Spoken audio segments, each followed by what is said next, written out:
Atos 17, verso 16.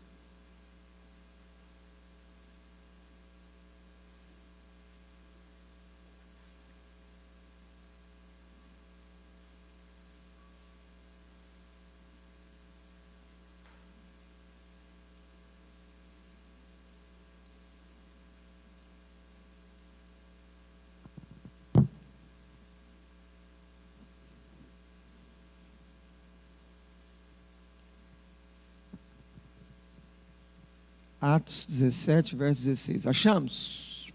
Podemos ler?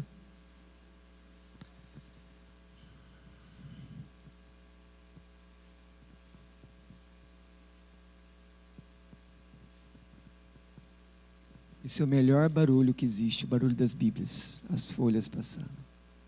Esse barulho é maravilhoso.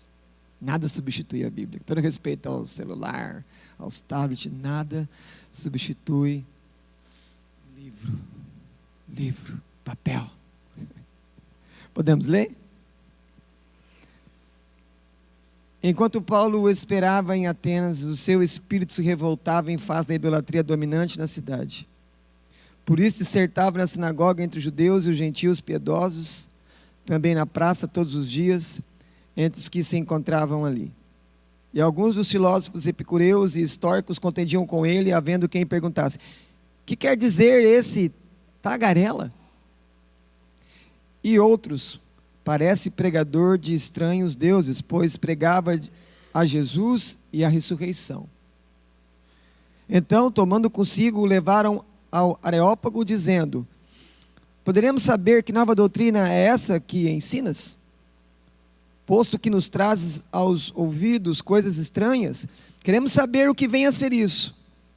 Pois todos os de Atenas e os estrangeiros residentes de outra coisa não cuidavam, senão dizer ou ouvir as últimas novidades. Então Paulo, levantando-se no meio do Areópago, disse: senhores atenienses, em tudo vos vejo acentuadamente religiosos. Porque passando e observando os objetos do vosso culto, encontrei também um altar no qual está escrito: ao Deus desconhecido. Pois esse que adorais sem conhecer é precisamente aquele que eu vos anuncio. O Deus que fez o mundo e tudo que nele existe, sendo ele Senhor do céu e da terra, não habita em santuários feitos por mãos humanas, nem é servido por mãos humanas, como se de alguma coisa precisasse, pois ele mesmo é quem a todos dá vida, respiração e tudo mais. De um só fez toda a raça humana para habitar sobre toda a face da terra, havendo fixado os tempos previamente estabelecidos e os limites da sua habitação, para buscarem a Deus, se porventura tateando o possam achar, bem que não está longe de cada um de nós. Pois nele vivemos e nos movemos e existimos, como alguns dos vossos poetas têm dito, porque dele também somos geração. Sendo, pois, geração de Deus, não devemos pensar que a divindade é semelhante ao ouro, à prata ou à pedra, trabalhados pela arte e imaginação do homem. Ora, não levou Deus em conta os tempos da ignorância.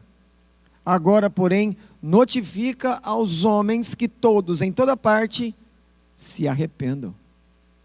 Porquanto estabeleceu um dia em que há de julgar o mundo com justiça, por meio de um varão que destinou e acreditou diante de todos, ressuscitando dentre os mortos. Quando ouviram falar da ressurreição de mortos, uns escarneceram e outros disseram: a respeito disso te ouviremos noutra ocasião. A essa altura Paulo se retirou do meio deles. Houve, porém, alguns homens que se agregaram a ele e creram. Entre eles estava Dionísio, o Areopagita, uma mulher chamada Dâmaris, e com eles outros mais. Amém. Eu peço que você deixe o texto aberto, para que conforme nós formos discorrendo o sermão, você possa verificar o texto bíblico, se é aquilo que eu realmente estou falando e explicando. Paulo chega corrido em Atenas. Por quê? Porque ele teve problema em Tessalônica. Ele era persona não grata Eles não queriam saber dele lá em Tessalônica. Então ele foge dali. Ele está sempre correndo. Ele já tinha sido preso em Filipos, porque depois de uma mulher possessa de demônios importunou ele várias vezes, quando ele estava ainda na casa de Lídia, a vendedora de tecido, púrpura. Depois ele é preso, ele é açoitado, mas o carcereiro é salvo por causa da pregação de Jesus. E depois ele sai de Tessalônica, ele vai para Bereia, ali ele acha alguns que ele fala que é mais nobre. A escritura diz, pela escrita de Lucas, que era mais nobre que os outros. Por quê? Porque os bereanos, quando eles ouviam as explicações de Paulo, se esforçando, argumentando para convencer ali, todos que ouviam, né? Geralmente ele falava na sinagoga, de que Jesus era o Messias prometido, ele abriu os textos do Antigo Testamento. E os bereanos, eles ficavam conferindo tudo que Paulo falava, se estava escrito, se era daquele jeito.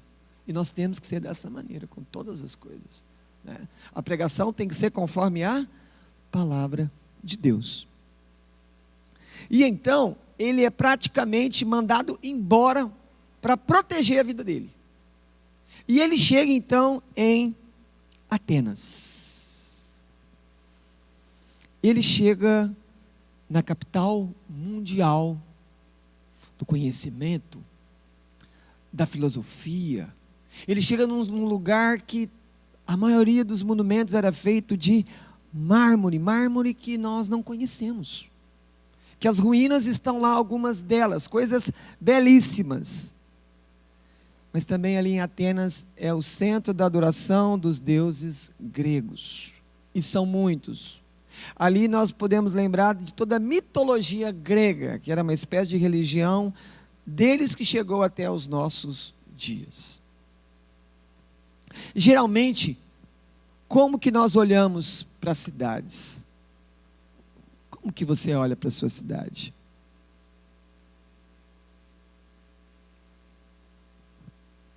Geralmente nós, pensando no desenvolvimento da cidade, na provisão que todas as famílias precisam nas cidades, nós olhamos o que é a cidade?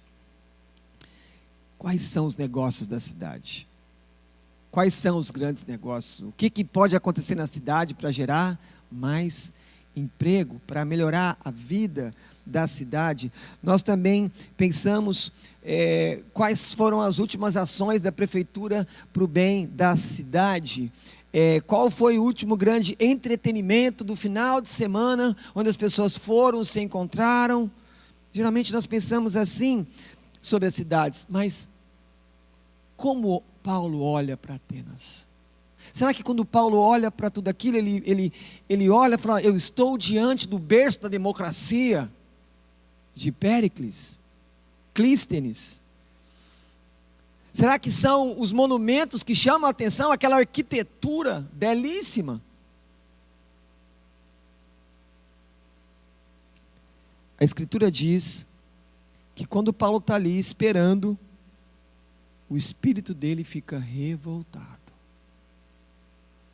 Porque Paulo, toda vez que chegava numa cidade, a visão que ele tinha não era dos negócios, não era das ações do Estado, não era do último entretenimento ou espetáculo, era como que essa cidade está diante de Deus. Eles conhecem o Salvador? Qual é a vida espiritual dessa cidade? Porque é isso que leva ele a se revoltar logo que ele chega. Ele fica revoltado, porque Paulo está como se cercado por uma floresta de ídolos.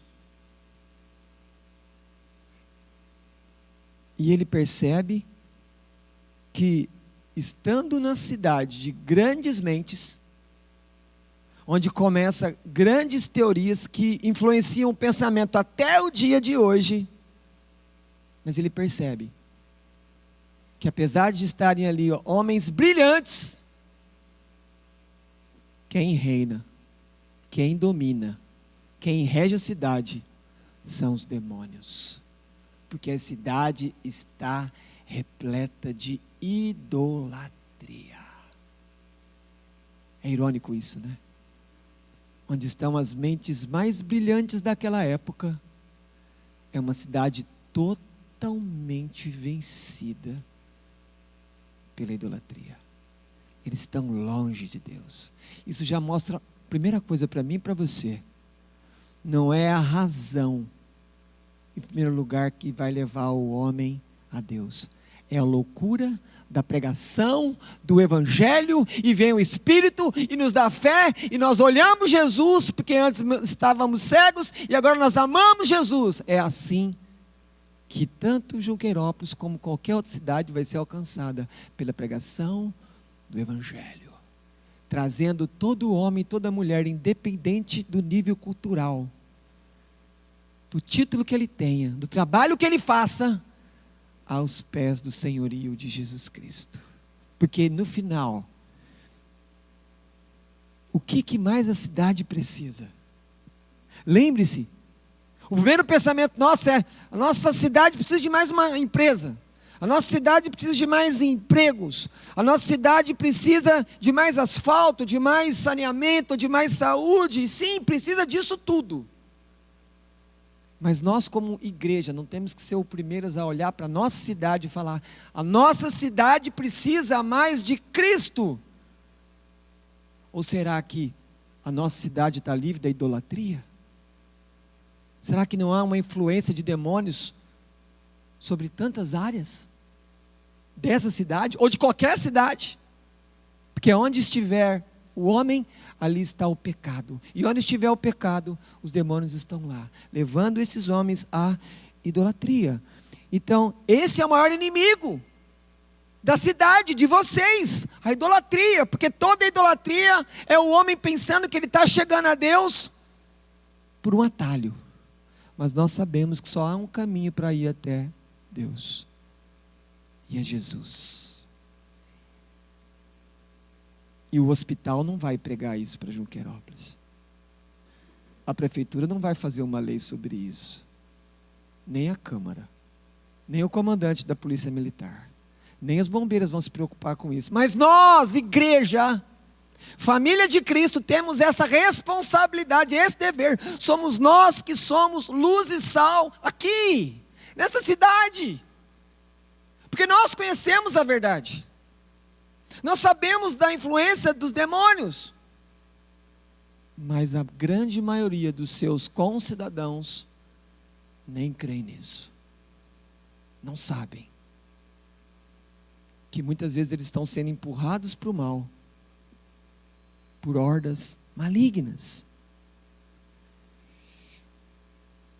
A maior alegria e a maior paz de uma cidade é quando ela, por meio da pregação, de um a um, ela vai conhecendo a Jesus, e nós vamos anunciando Jesus, que é a coisa mais urgente que essa cidade precisa. Todos pecaram, todos devem se arrepender e entregar a sua vida, confiar somente em Jesus Cristo. Qual é o estado espiritual da vossa cidade? Como está o vosso bairro? Somente Cristo transforma a cidade. Não espere mudança da política. Não espere mudança de grandes empresas. Eu estou numa cidade que tem recebido há quase 2 décadas investimentos bilionários. Muito dinheiro. Eu não vejo uma melhora espiritual na cidade por causa de tanto dinheiro que está sendo despejado lá. Não vejo. Aqui, lá, na cidade mais próxima, é a mesma necessidade. Jesus. Porque é Ele que transforma. Lembre-se do que Deus fez com Nínive. Com uma palavra muito pesada de um profeta que não queria pregar, que era Jonas. Uma palavra de destruição. E a Bíblia diz que todos se curvaram. Até os animais fizeram jejum. E eles se voltaram para Deus. E Nínive foi salva. A maior alegria dessa igreja é ver essa cidade salva. É ver essas pessoas transformadas. É ver os nossos filhos servindo a Jesus. É vendo o evangelho ser anunciado no leito de pessoas que estão partindo, mas que ainda está uma esperança. Porque os remédios, os exames não podem fazer mais nada, mas Jesus tem uma palavra melhor que o remédio, que só cura o corpo. Porque a palavra de Cristo cura a alma, perdoa o pecado. Só Cristo transforma a cidade. Atenas era dominada pela idolatria. Paulo estava ali esperando, veja, ele quase como que caiu ali, por quê? Porque ele foi perseguido. E aqui tem uma coisa importante. Aquilo que você está olhando como perseguição na sua vida, muitas vezes é um plano superior de Deus, que Ele não falou para você, de levar você para uma situação para você pregar Jesus naquele lugar. Mas quando você olha humanamente, você está sendo perseguido, injustiçado, maltratado. Olhe do céu para a terra. Pare de olhar apenas da terra. Paulo foi levado para lá, porque queriam matar ele. E chegou lá, ele prega Jesus. O nome Atenas vem de uma deusa, Atena, filha de Zeus, um tipo de chefe do Olimpo, do panteão dos deuses gregos. Era a deusa da sabedoria. Mas Atenas, na época de Paulo, já estava em certo declínio, mais ainda, naquele tempo, era a capital universitária de todo o mundo. Ali, nos tempos áureos, aproximadamente antes de Paulo, ali, uns 200, 300 anos antes de Paulo passar por ali, é a cidade onde discursava Sócrates, Platão, Aristóteles, e as ideias desses homens estão ainda hoje aí influenciando todo o pensamento no mundo todo.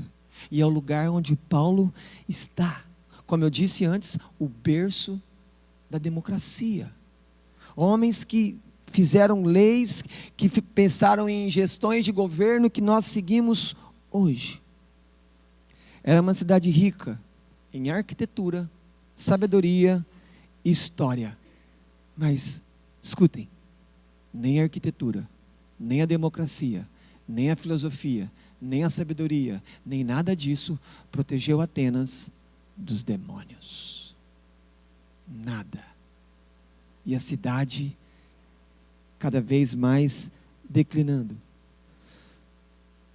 Sua grandiosa cultura e democracia no final não contribuíram para o bem maior de qualquer cidade, que é o quê?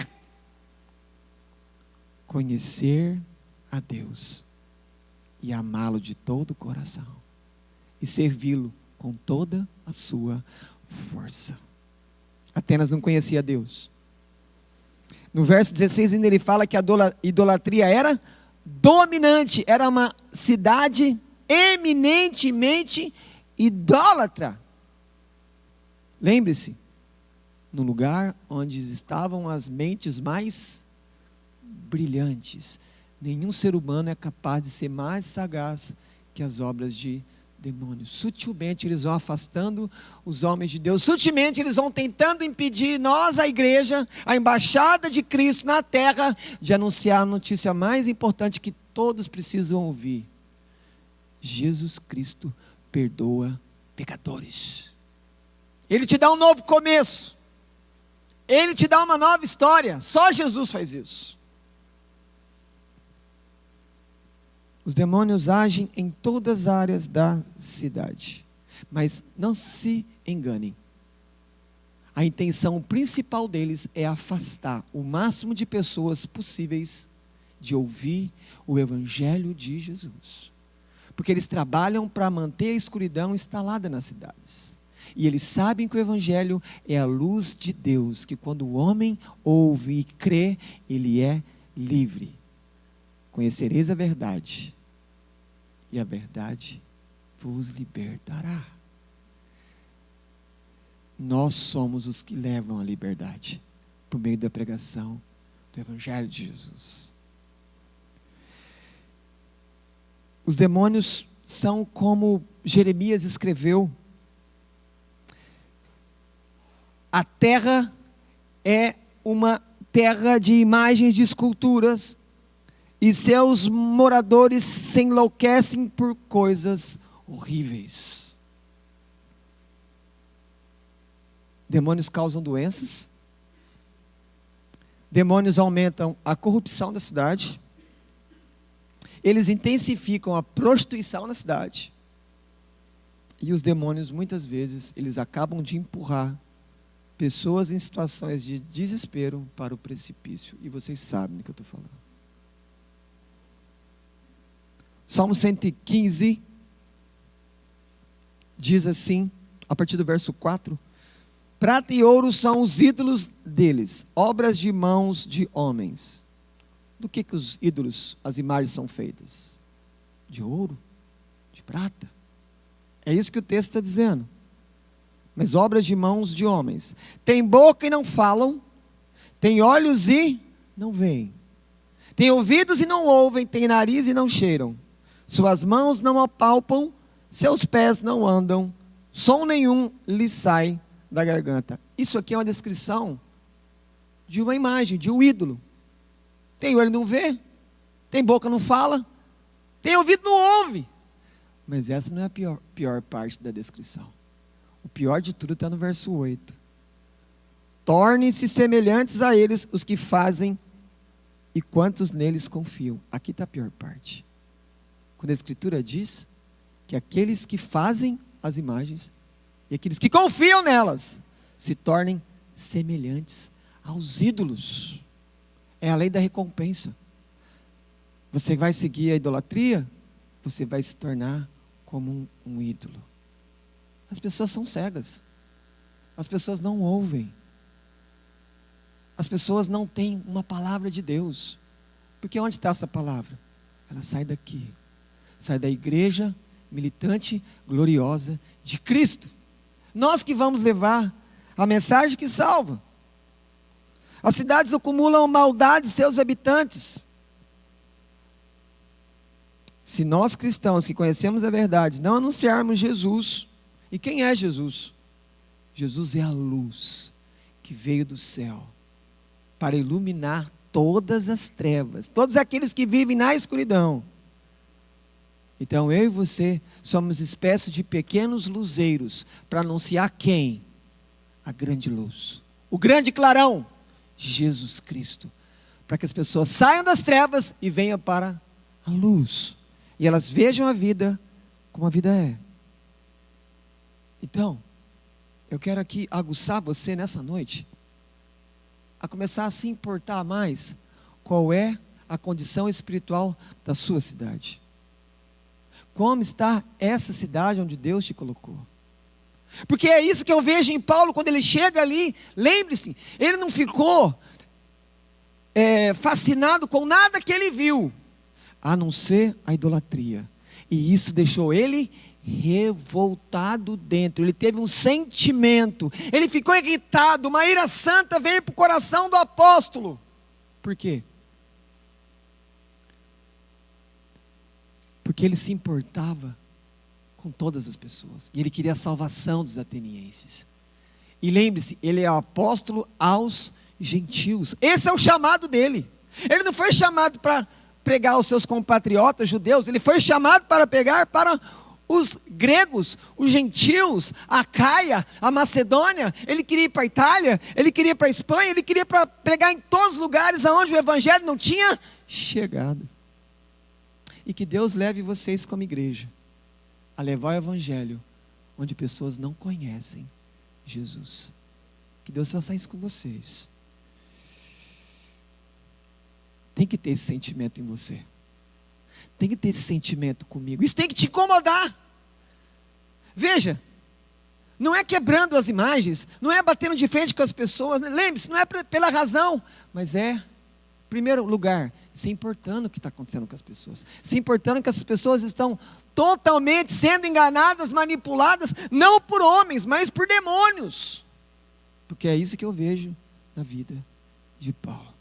E aí, eu pergunto, isso te comove? Isso mexe com você? Isso produz misericórdia no seu coração?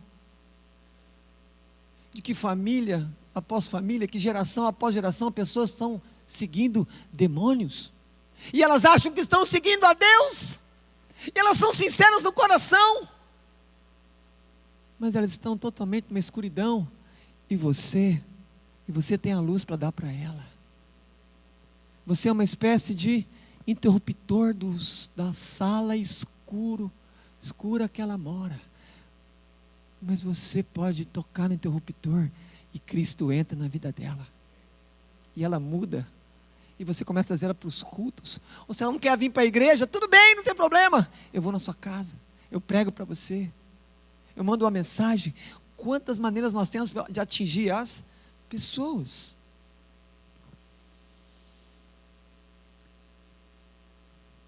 Cada um de vocês, discípulos de Jesus, foram chamados para ser sal e luz nessa cidade. Porque o Salmo 115 fala da idolatria, mas ele começa de uma maneira maravilhosa.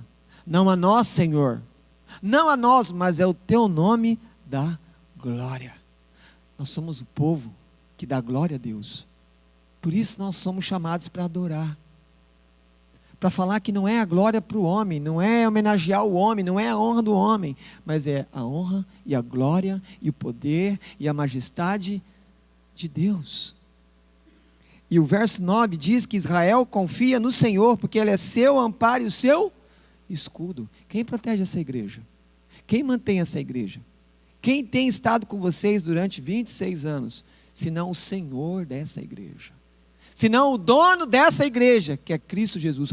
O cabeça, o Senhor, o dono, o Senhor de todo o corpo. Ele é vosso amparo. Ele é vosso escudo. Então vão para a peleja. Como Paulo, porque Paulo não ficou ali só num sentimento de revolta interior. Ele foi e começou a pregar na sinagoga, na praça, e quando começou a circular a notícia que tinha um tagarela pregando doutrina estranha, deuses estranhos, vamos levar ele no lugar mais importante da cidade para pregar, Areópago, onde escutamos os grandes filósofos. Você percebe? Isso mostra que a igreja tem que alcançar todos os lugares da cidade, das pessoas mais simples, dos lugares mais sofisticados, onde tem um pouquinho de luz, onde tem a total escuridão. Nós temos que chegar lá com a mesma mensagem: Jesus Cristo perdoa pecadores, Ele transforma a sua vida, Ele te dá um novo começo.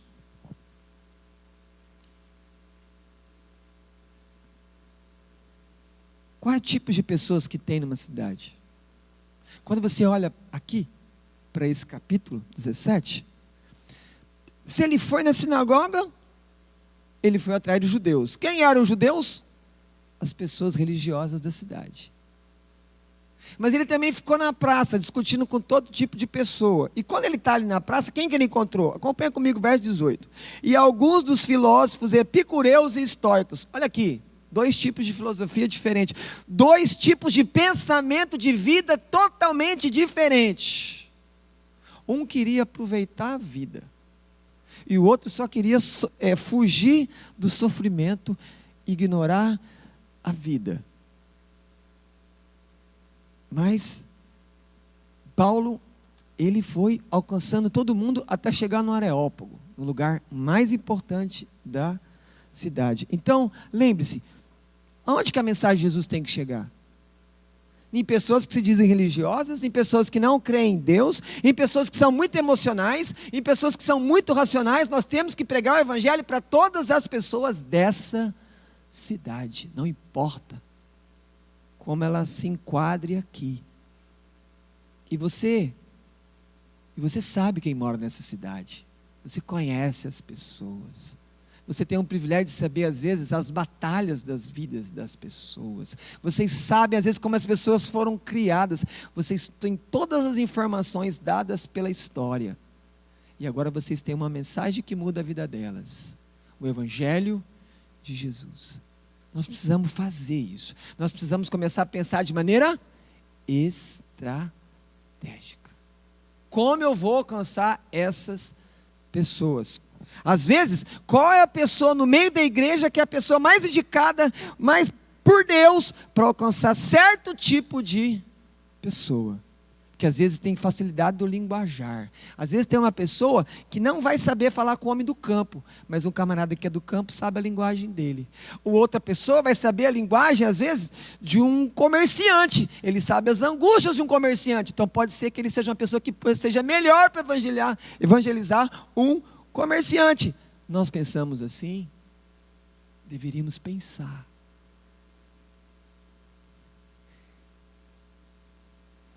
Pare para pensar, quem é você na cidade? Onde Deus te colocou? Qual a sua experiência de vida? Que coisas que você sabe que outras pessoas da igreja que não sabem? E como que Deus pode usar isso para alcançar pessoas na cidade? Isso faz toda a diferença.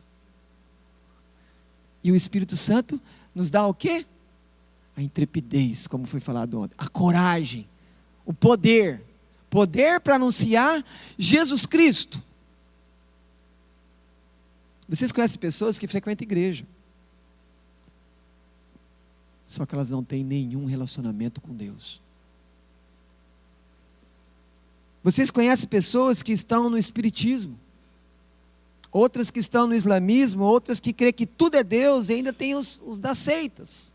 Quantas seitas espalhadas, pessoas, igrejas que falam que são de Cristo, mas negam a divindade de Jesus, que negam a trindade, que falam que só o Pai é Deus. Vocês conhecem. Vocês conhecem pessoas que falam que gostam muito da Bíblia, lê a Bíblia, mas a Bíblia não muda a vida delas. E elas se acham religiosas. Pessoas assim, religiosas, elas na verdade, elas vivem como seus verdadeiros juízes. E no final, a justiça delas é a sua própria moral externa. Elas mesmas se julgam. Mas no final, é como você pegar uma parede velha, que precisa de pintura, e você vai e joga cal. E você sabe o que acontece com o cal na primeira chuva, né? A chuva leva o cal rapidamente embora, porque o cal é uma maquiagem. Ele não pinta. E muitas pessoas então estão assim religiosas, com cal superficial no coração delas. Mas elas não receberem do Evangelho que entra lá dentro do coração e muda de dentro para fora. Sabe, o Evangelho é como se uma parede fosse pintada do tijolo para fora. E nenhum pintor consegue pintar uma parede de dentro do tijolo para fora. Ele só alcança o externo, mas o Espírito Santo consegue chegar lá dentro. E é assim que ele transforma a gente. Deus te chamou para levar a tinta, para deixar o pintor, que é Jesus, salvar essas pessoas. Fazerem elas pararem com esse engano terrível, de que elas fazem um pouco de coisas boas. Elas têm pecado sim, elas não falam que são perfeitas não, elas têm pecado, elas falam assim, né? Eu não sou santo não, mas eu faço muita coisa boa. Isaías fala que a justiça delas é como um trapo de imundícia. Trapo de imundícia diante de Deus. As pessoas precisam entender que Deus só aceita uma justiça, a dele. E a justiça dele tem um nome, Jesus Cristo, porque ele viveu e obedeceu totalmente ao Pai, sem um desvio, motivação correta, fez tudo, nunca pecou, só ele é aceito. Por isso que nós não podemos nada, se não for para o nome de Jesus. Nós não temos acesso. O que eu faço com essas pessoas religiosas? Dá Jesus para elas. Dá Jesus para elas. Às vezes, se você tentar entrar nesse complexo religioso que ela criou na cabeça dela, vai ser complicado. Mostra Cristo. Mostra o que Cristo fez. Mostra o amor, mostra a misericórdia, mostra os atributos de Jesus. Isso é o que você pode fazer. Joga a semente. Deixa o Espírito Santo fazer o resto. Porque é Ele que salva. É Ele que convence. Você não convence ninguém. Paulo nunca convenceu ninguém. Ele sabia que tudo era obra do Espírito Santo de Deus.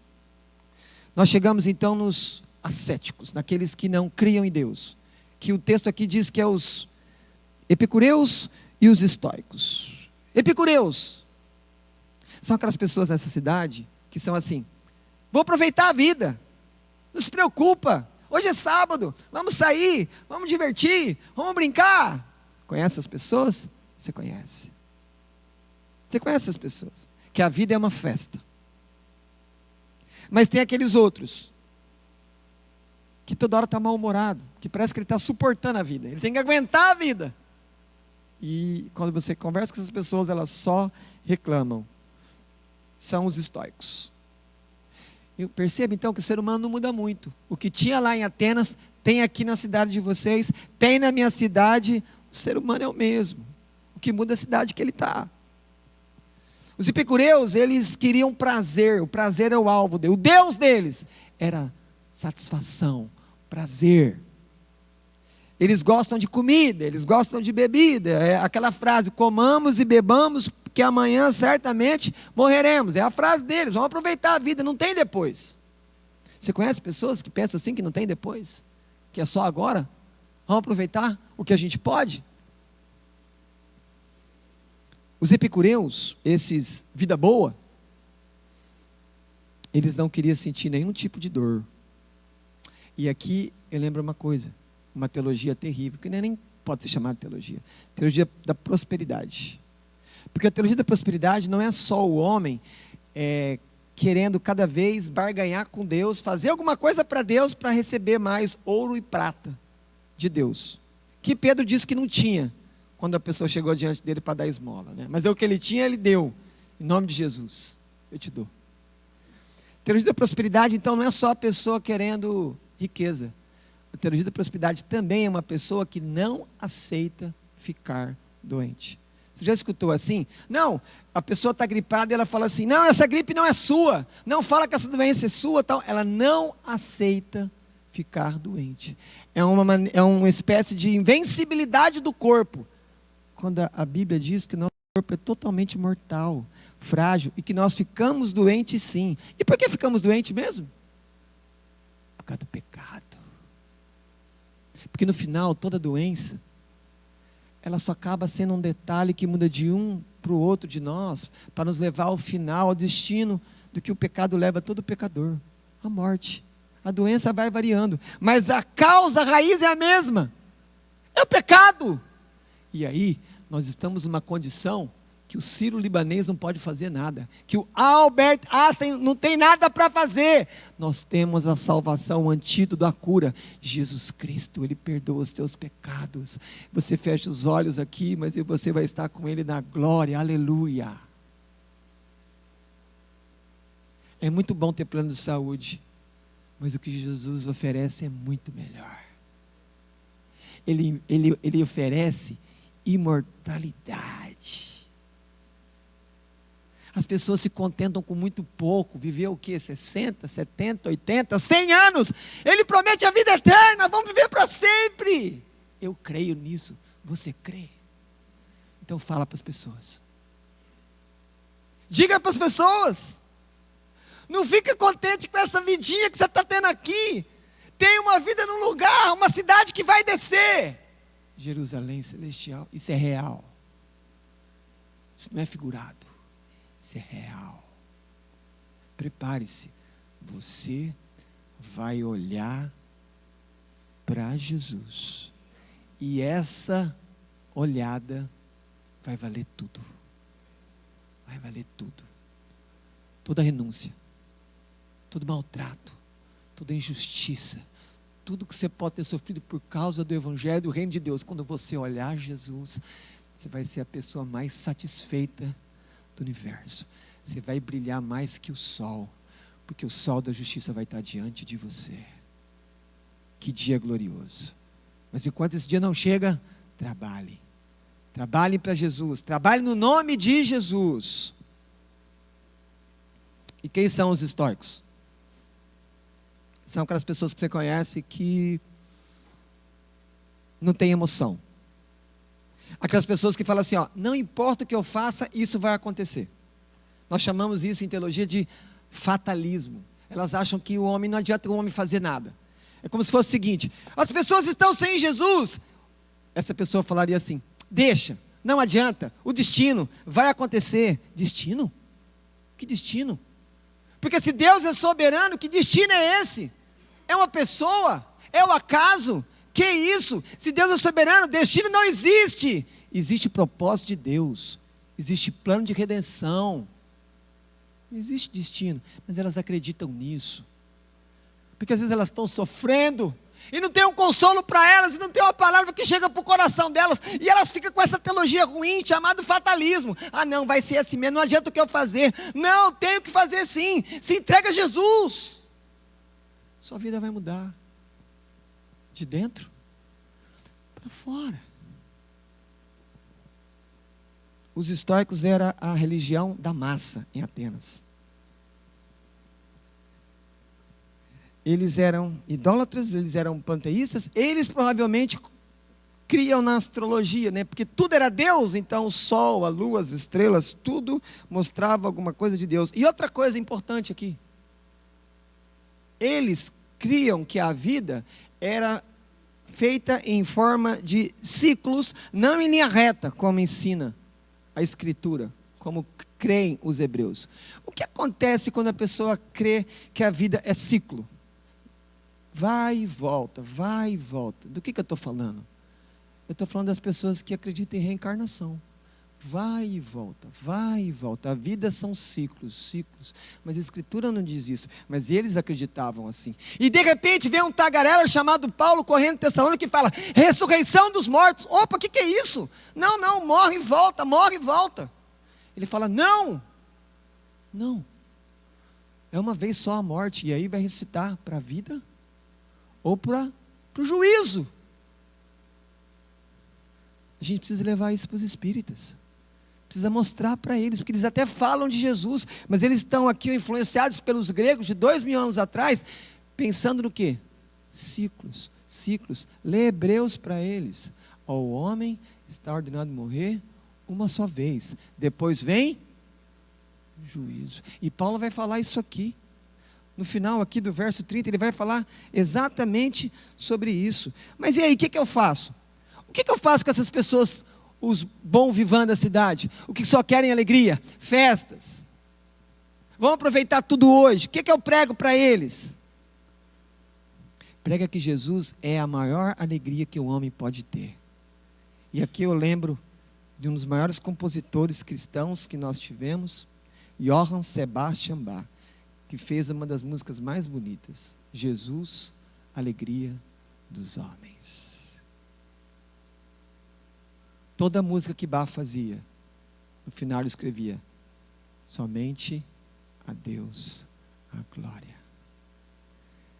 E essa música é para você lembrar de que essas pessoas estão buscando alegria nas coisas que Deus criou, mas mostra para elas que a maior alegria está no Criador, Jesus Cristo. Leva elas, porque é a maior satisfação. Porque lembre-se, muitas vezes o homem, ele vai para o pecado porque ele não está satisfeito em Deus. Pega o teu pecado, pensa na sua conduta errada agora, pensa agora, aqui comigo. Sabe que você vai chegar à conclusão? Porque muitas vezes a escolha do pecado é: o pecado está me dando alguma coisa, às vezes agora, uma satisfação, uma alegria, que Deus não está dando. Ou se Deus prometeu, vai demorar muito, e eu quero isso agora. Aí nasce o pecado. Mas e se nós fôssemos mais contentes em Deus? E se nós fôssemos totalmente felizes em Deus? Pecaríamos menos. Porque muitas vezes o seu pecado, o meu pecado é isso. Nós trocando a alegria duradoura, verdadeira, mas que tem que ser do jeito de Deus. E a gente quer fazer do nosso jeito, a gente quer fazer agora, e a gente peca. Porque a gente quer alegria. Não é só o lado de fora, nós também. Ofereçam Jesus como a maior alegria que o homem pode ter. E o que eu faço com aqueles que acham que tem destino, que eles estão só sofrendo? Digam a eles que Deus é soberano. E digam a eles que eles não precisam continuar com medo de sofrer, não. Porque Deus mandou Jesus para sofrer por eles, na cruz. Eles só precisam se entregar a Jesus. Jesus sofreu toda a dor. A Bíblia não diz que ele é um homem de dores. Isaías fala que ele é o servo sofredor. Quando você vê alguém nessa cidade sofrendo, mostra Jesus. Lê para essa pessoa o sofrimento de Cristo. Lê Isaías 53 para ela. Lê que Jesus sabe o que ela está passando, mas que ela precisa se entregar, confiar nele. Não adianta só conhecer.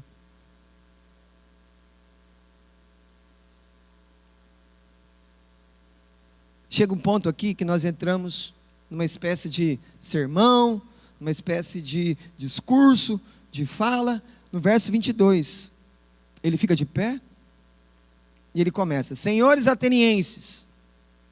E aí, tem uma coisa interessante aqui para nós, igreja, presta atenção.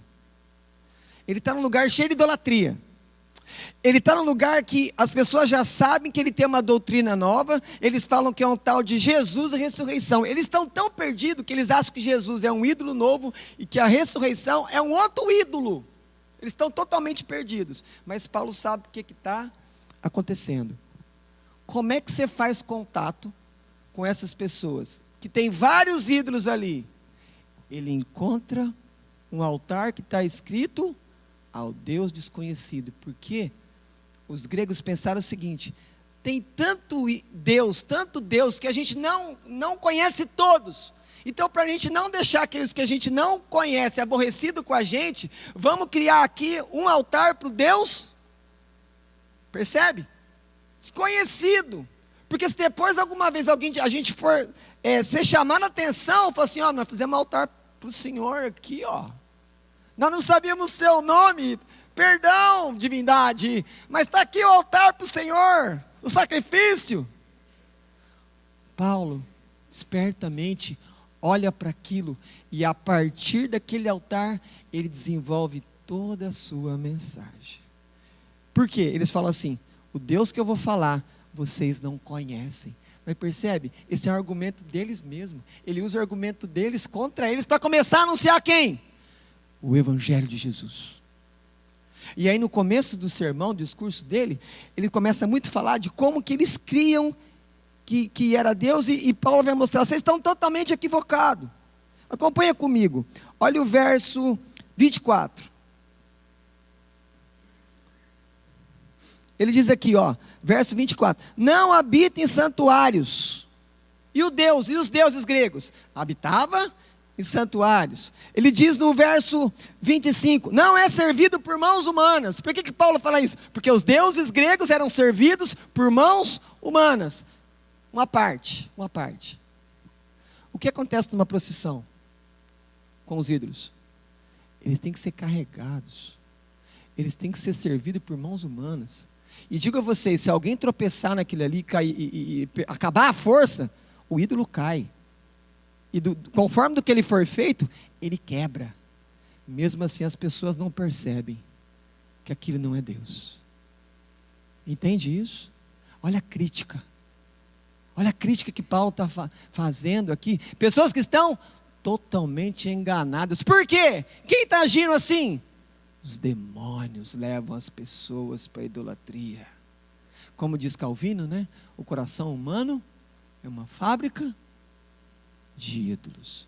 Se ele não achar um, ele fabrica no seu próprio coração. Assim é todo ser humano. Por isso tantos ídolos. E ainda ele chega no verso 29. Ele diz: não devemos pensar que a divindade é semelhante a ouro, prata e pedra. Ele está falando dos monumentos. Falou: Deus não é um monumento estático, parado, no sol, na chuva, desgaste. Não, quer dizer, nesses 3 pontos ele mostra o quê? Vocês estão seguindo aquilo que vocês não conhecem. Mas aí, ele começa então a expor também quem é Deus. Acompanhe comigo, olha o verso 24. O Deus que fez o mundo, tudo que nele existe. Deus é criador. E eles confundiam: para os Para os atenienses, o homem veio do pó, eles não acreditavam que o homem veio do solo. E aí chega no verso 26, diz assim, ó, de um só fez toda a raça humana. Ele está falando de quem? Ele está falando de Adão. Na pregação dele, de um homem, Deus fez toda a humanidade. Ele está mostrando que Deus é Criador. Continua, ele diz aqui no verso 24, que não habita em santuário. O que quer dizer isso? Não habita em santuário. Ele é transcendente, ele é maior, ele é infinito, ele é eterno. Ele está fora do tempo, ele está fora do espaço. Que ideias são essas, Paulo? Mas é assim que a gente tem que mostrar quem Deus é. Porque ao mesmo tempo que Paulo vai mostrar, no verso 27, ele diz assim, não está longe de cada um de nós. Quando fala que Deus não está longe de cada um de nós, está certo, porque Deus está conosco agora. Deus é imanente, Deus está perto de nós, e isso nos conforta. Mas eu preciso de um Deus muito grande, maior que o universo. Então ele é transcendente. Não tem limite para o nosso Deus. Ele é todo poderoso, ele está em todos os lugares. O verso 25 diz, como se de alguma coisa precisasse, o nosso Deus é autossuficiente. Na verdade é que nós precisamos dele, ele não precisa de nós. Toda vez que você vem, toda vez que você oferta, toda vez que você entrega seu dízimo, como é que você consegue fazer isso? Só por um motivo. Porque primeiro ele te deu. Se Deus não te der, você não tem nada para dar. Você só dá, porque primeiro ele te deu. Ele é a sua provisão, não o seu trabalho, não a sua capacidade. É Ele. Ele faz tudo. Ele nos mantém. E é isso que Paulo está aqui desenvolvendo, que Deus não é apenas aquele que dá a vida, Ele é o sustentador da vida. Então ele explica vários atributos de Deus. Ele está dando uma aula de teologia aqui. Deus é assim, e ele explica. Mas tem uma hora que a exposição termina e a aplicação começa. E isso está no verso 30, acompanha comigo. Ora, não levou Deus em conta os tempos da ignorância. Agora, porém, aí tem uma palavra importante aqui, uma palavra de cunho jurídico, judicial, notifica. Eu sou oficial de justiça, além de pastor, e eu sei o que é notificar. É da ciência. Está acontecendo alguma coisa com você. Você agora tem que se defender. Você tem que apresentar as suas teses, seus argumentos. Mas quem está notificando aqui? Não é o doutor juiz do gabinete, do fórum. Não é um ofício do promotor. É o próprio Deus. É o juiz de vivos e mortos. Está falando, eu notifico. E Paulo é quem? Paulo é oficial de justiça.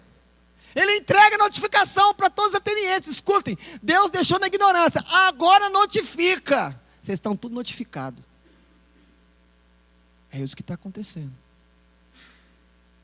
Qual que é a boa notícia? No final, todos aqui têm que ser oficial de justiça.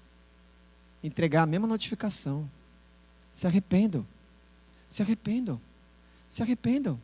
Se arrependa dos seus pecados. E ele fala por quê? Porque olha, porquanto estabeleceu um dia, vai ter um dia, que é Apocalipse capítulo 20, o grande trono branco, simbolizando a justiça de Deus, em que há de julgar o mundo com justiça, por meio de um varão, que é Cristo.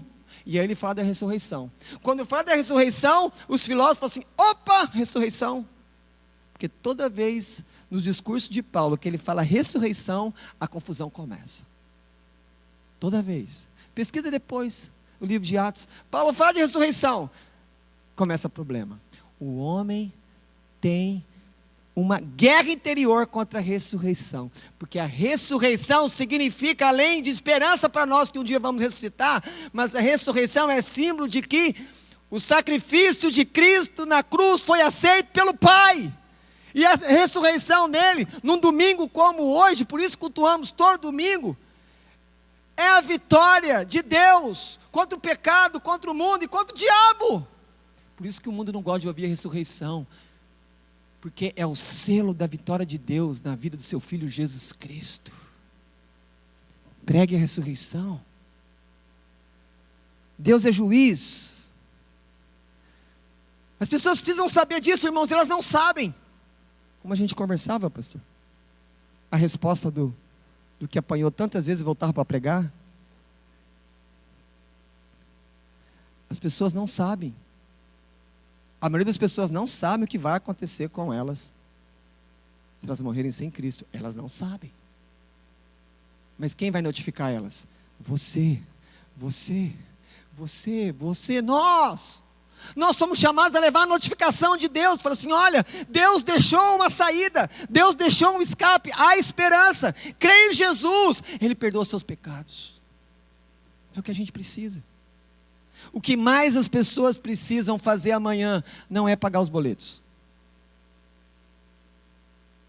Não é fazer um novo contrato. Não é limpar a casa, não é fazer comida, mas é se arrepender dos pecados, porque nosso Deus é santo. Essa é a maior necessidade. A não ser que fazer comida, limpar a casa, fazer negócio seja mais importante, ter comunhão com Deus, mas nós sabemos que não é. Porque Ele que dá força para limpar a casa, Ele que dá a comida para a mesa, e Ele que nos dá a habilidade para os negócios. Então o primeiro é ter os pecados perdoados, porque se eu não tiver os pecados perdoados, como é que temos comunhão com Ele? Eu não tenho. Como é que adora a Deus com os pecados? Não tem. O que Isaías falou? Os vossos pecados fazem separação entre vós e o vosso Deus. É o pecado que atrapalha tudo.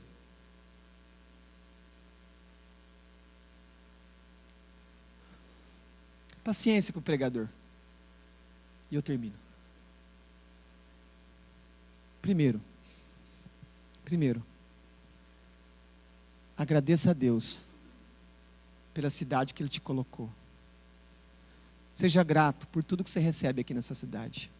Pelo hospital, pelo posto de saúde, pelos policiais, pelo asfalto, pela iluminação, pela comida das crianças na escola, pela praça de esporte, pelo hotel que hospeda os forasteiros.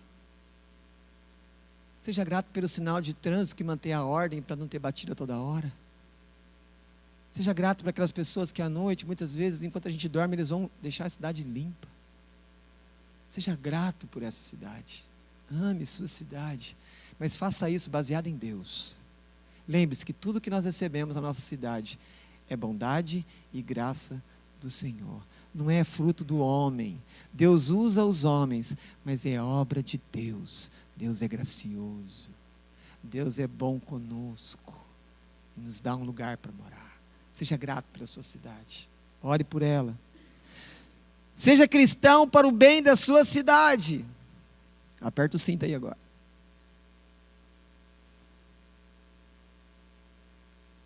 Pode ser que os médicos façam greve, que os policiais não atendam o telefone na hora que a gente ligar pedindo, não estou dizendo que isso acontece. Pode ser que as pessoas que limpam façam um motim e não vai limpar, mas se tem alguém na cidade que não tem direito a isso, é a igreja. A igreja nunca pode parar de servir. A igreja não tem direito à greve. A igreja não faz motim. A igreja nunca cessa de servir a Deus, servir na cidade. Essa igreja tem que servir essa cidade. Porque quando vocês servem essa cidade, vocês honram a Deus. Vocês trabalham para Deus. Eu não sei o que você faz, Deus sabe.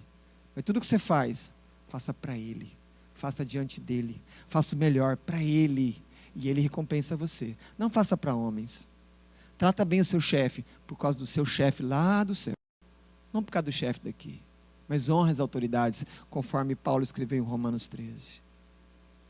A igreja do Deus vivo, coluna e baluarte da verdade, como diz Paulo, a missão dela é levar a verdade de Deus a essa cidade. Lembre, faça tudo, mas a nossa principal missão é pregar o evangelho de Jesus. Porque se a gente faz todas as outras coisas e não leva o evangelho, falhamos com Deus. O principal não é feito. Tem que pregar Jesus. Porque lembre, os policiais não vão pregar. O bombeiro não vai pregar. A escola não vai ensinar. Mas nós vamos. Nós somos a agência de Deus.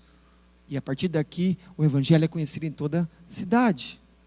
Então, diga para as pessoas aí fora que sexo fora do casamento é pecado. Mas não apenas isso.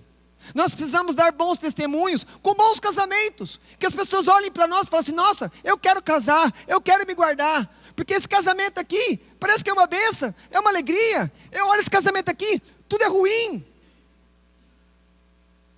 Muitas pessoas desistiram no casamento de tanto ver casamentos ruins. Então quem tem que dar bom exemplo de casamentos? Nós temos que lutar pelos nossos casamentos. Deus criou o casamento, nós temos que ser exemplo de casamento para o mundo. Porque Deus falou: digno entre todos seja o matrimônio. Nós temos que lutar. Não é só falar, não faça isso, não faça sexo fora do casamento. Mas nós temos que cuidar do nosso leito. Ter cuidado com a infidelidade. A gente tem que falar que o aborto é pecado. Mas por outro lado, e quando uma mulher solteira fica grávida, desamparada, e os demônios levam a ideia do aborto para a cabeça dela? Quem ajuda ela? Quem apoia ela? Nós temos que ajudar essas pessoas, amparar elas, pregar Jesus para elas, mas amparar, elas estão desassistidas, porque se essa ideia vai para o final, é homicídio. É homicídio com uma pessoa que não tem nenhuma capacidade de defesa. E se nós que estamos aqui, quando vemos alguém ali, mais frágil, sendo atacado, tem o dever de proteger, como que eu não vou proteger uma criança no ventre? E como que eu faço isso? Ajudando a mãe. Nós temos que estender a mão, ajudar essas pessoas, dar uma esperança para essa pessoa. Ensine os adolescentes e jovens que o álcool é muito perigoso e altamente destrutivo. Isso pode acabar com a vida dele. Mas não se esqueça daqueles que já estão viciados no álcool, dos alcoólatras.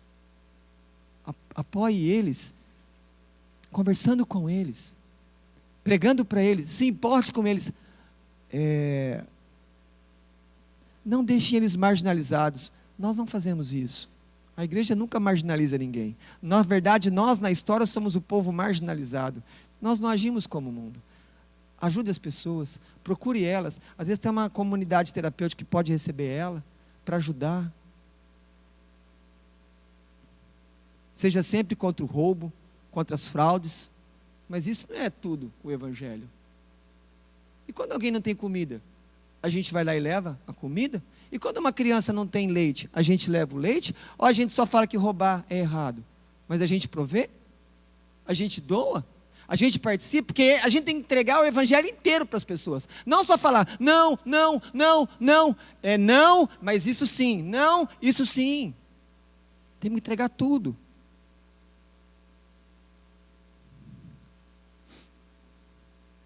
Nós somos cidadãos e votamos. Então, fique atento quando você vota, que às vezes nós reclamamos das políticas, tal, mas às vezes nós votamos mal.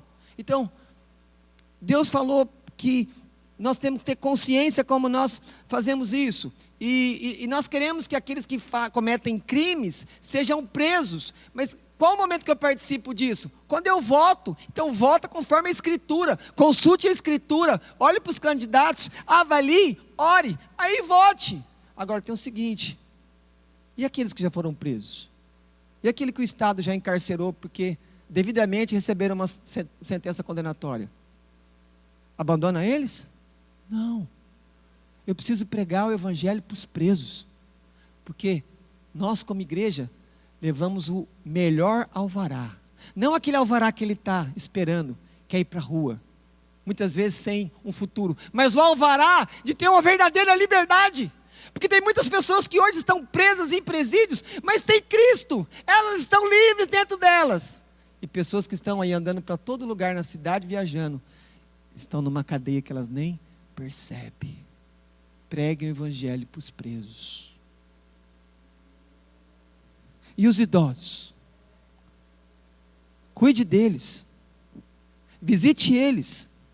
Fique perto deles. Agora, onde que eu começo?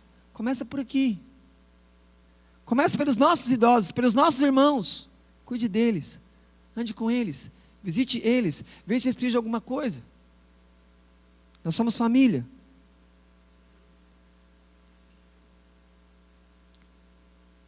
Ensine o evangelho para todo mundo. para as pessoas mais simples, que têm dificuldade de te entender, prega para ela.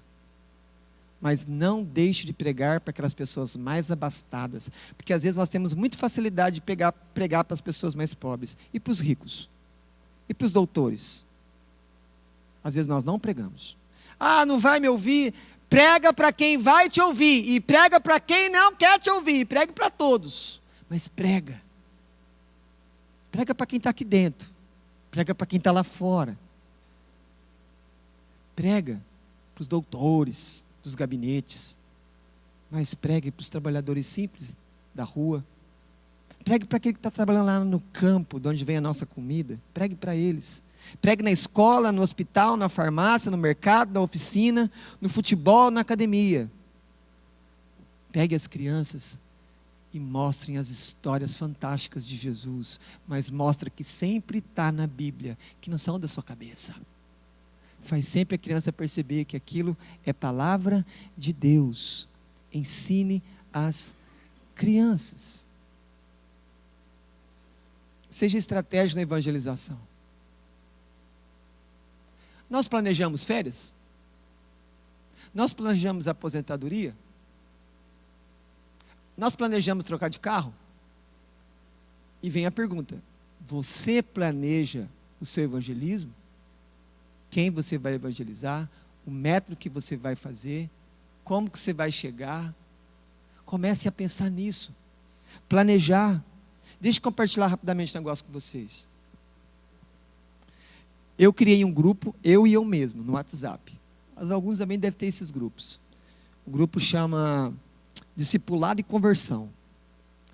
Eu tenho o nome de todas as pessoas que estão evangelizando. E toda semana, tudo que eu faço com um deles, eu coloco um ícone. Eu descobri que aqueles emojis lá é muito bom para isso. Aí lá, liguei para ele, mandei um texto da Bíblia, tomei café, falei para ler a Bíblia, emprestei um livro, chamei no culto e foi no culto, foi no ensino. E aí eu vou fazendo ali uma análise de como que está a evangelização com cada pessoa que eu estou querendo levar para Jesus. Tem pessoas que chegou na minha lista faz 6 meses, tem pessoas que estão há 20 anos. A grande questão: eu não posso desistir nenhum daqueles nomes. Tem que tomar cuidado para não colocar muito, né? Porque depois não vou conseguir alcançar, não vai ter tempo, não vai ter força, pastor. Mas, sabe, continuar, não desistir. Vem no culto, vamos ler a Bíblia junto, uma visita, vamos tomar um café, vamos assistir o jogo. Ore pelas pessoas. Ame essa cidade. John Knox pediu a Escócia para Deus. Deus, ou o Senhor me dá a Escócia, ou o Senhor me mata. E a Escócia se converteu a Jesus. Hudson Taylor ficou muito tempo na China, e ele pregava, ninguém ouvia ele. Só que ele era um ocidental no meio dos chineses. Ele mudou a aparência dele, ele mudou o corte de cabelo, a roupa. Sabe o que aconteceu? As pessoas começaram a parar e ouvir o evangelho, e as conversões começaram a acontecer. Ele se fez como um deles, para alcançar o coração deles. William Carey, um batista, foi para a Índia, traduziu o evangelho não sei para quantas línguas, entregou a vida dele. Livingstone desbravou o interior da África, tanto é que quando ele morre, os africanos não deixam o coração dele embora para Londres. Eles tiram o coração do corpo dele e falam: não, o coração dele vai ficar aqui na África. E o corpo dele foi levado para ser homenageado como um missionário, desbravador, em Londres. Mas percebe? Os africanos entenderam. Ele amava a África. Então o coração dele fica aqui. O seu coração está aqui. Você ama essa cidade. O que você é capaz de fazer por essa cidade? Leve o evangelho para as pessoas. Lembre-se que aquelas pessoas que creem em Jesus um dia vai descer a Jerusalém celestial, e nós vamos ter tudo aquilo que essas cidades não podem oferecer, porque essas cidades são construídas pelos homens, mas a Jerusalém celestial, ela é de Deus, e nós vamos habitar este lugar. E se nós levarmos mais pessoas que estão perto de você no trabalho, parentes seus?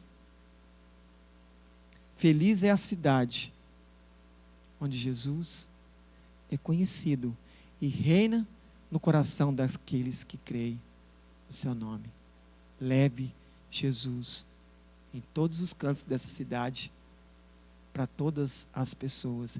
E que ao você contemplar as pessoas se convertendo, esse seja o seu pagamento da parte de Deus. Que Deus nos